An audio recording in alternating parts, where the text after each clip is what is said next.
When you were very young, I hold you in my arms, and I imagine what it'd be like to see you older. But I know when you got older and you had kids of your own, you'll probably say the same thing that I thought when I had you.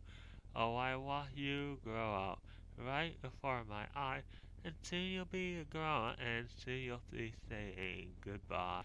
When you were very young, I hold you in my arms, and I imagine what it'd be like to see you older. But I know when you got older and you had kids of your own, you'll probably. This is the story about a brother and sister what were teenagers, but they acted like kids. They basically lived with their dad in a townhouse. It was basically going to David and Holly went to school.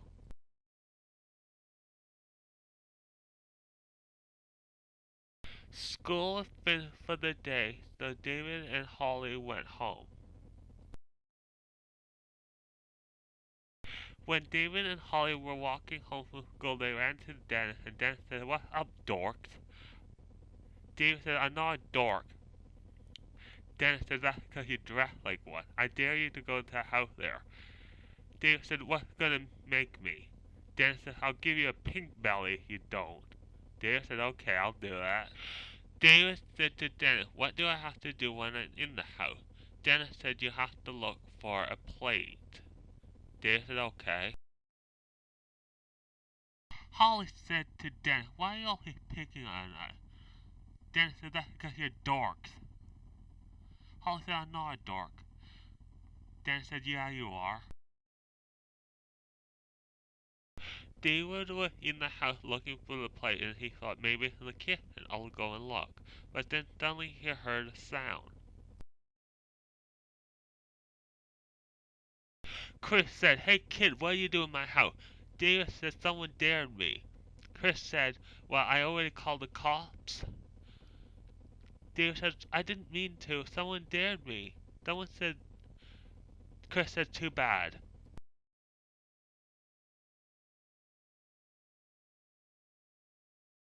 Chris did not press charges, but the police called David's dad, and David's dad had to come home early from work, and he was not very happy with David. David's dad said, "What were you thinking about going in that house? He could have pressed charges, but he didn't, did he? He could have." David said, "Someone dared me." David's dad said, "Who was it?" David said it was Dennis. David's dad said, you're pretty well the same height of Dennis, and you could have said no, but you wanted to go in that house anyways." David said, "He threatened to give me a pink belly." David's dad said, "Why didn't you just say no? David, go to your room. I don't want to talk to you for the whole night. Just go to your room and you can forget about dinner tonight for what you did." David's dad also said to David, "Oh yeah, David, I think it's about time you grew up and started acting more like a teen or more like a young adult instead of acting like a kid."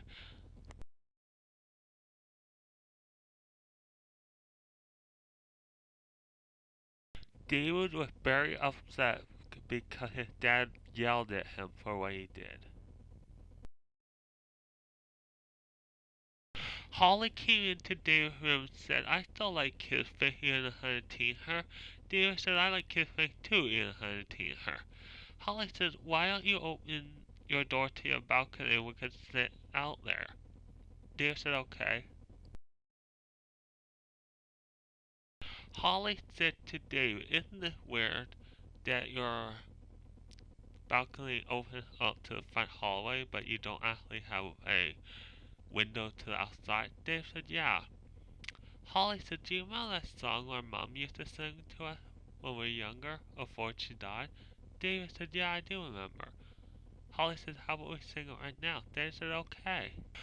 Puff the magic dragon lived by the sea and frolicked in the autumn and like all unholy. Little Jackie Paper loved that rattle paw and brought him things like sealing wax and other fancy stuff. Together they would travel on a boat across the sea. Pirates would lower their flag when there they heard his name. When one day it happened, Johnny Paper came no more, and Puff was very all sad, so he came and cried in his cave. David and Holly's dad came into David's room and said, I have something to tell you. Where are you?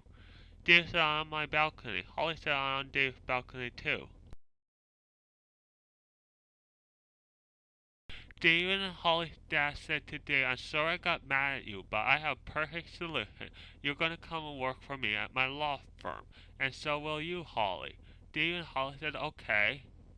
David and Holly's dad said, that way you guys can stay out of trouble and I can keep an eye on you.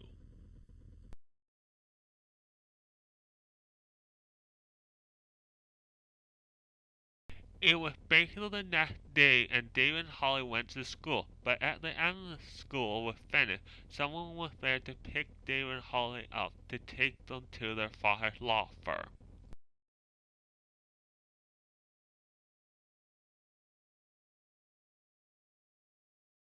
They were basically at their father's law firm, and David and Holly's dad was a lawyer there. David and Holly's dad said to David and Holly, this is why our play here. She does the bookkeeping. You're going to be working for her today. David and Holly said, okay. By the time David and Holly's dad and them were finished work, it was nighttime, and they would go and get something from a restaurant for dinner.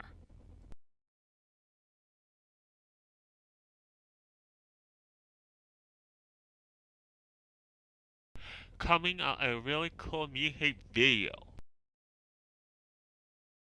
Jackie said, how do you feel for me? David said, I love you, 'cause you're my girlfriend, but there's a song I want to sing. It would describe the way I feel about you. Jackie said, okay, let's hear it. When I'm with my girlfriend, my laughing girlfriend, there is no fear, there is no end. When we are walking, when we are talking, there is no fear, there is no end. When I'm with my girlfriend, my laughing girlfriend.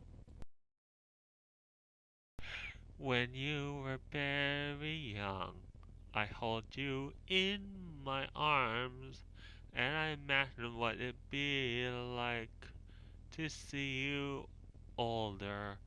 But I know when you got older and you had kids of your own, you're